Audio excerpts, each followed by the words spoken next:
A morning arrived like a door kicked open. In the shacks, lights didn't pour in, it slipped through cracks, thin as a blade, finding his eyelids before he was ready.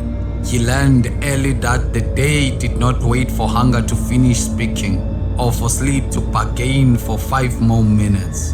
The air smelled of smoke, damp wood, and something metallic the rain left behind. He was a boy, built out of quick glances and quicker hands. The walls around him were patched from whatever could be carried: tin, tap, splintered boards, each piece borrowed from some other life. Voices traveled fast here, a laugh, a warning, the scrape of trouble.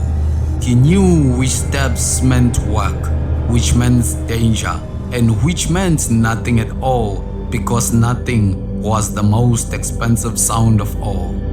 Survival was a lesson taught so much as a rhythm the body kept, but still, something in him refused to break.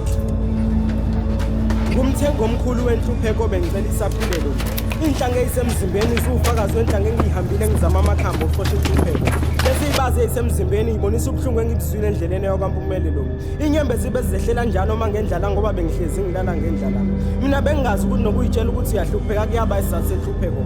Kanti nobuhlungu benhlupheko kuyaba isizathu senhlupheko. Until the morning came again, quick and unforgiving, and he met it anyway.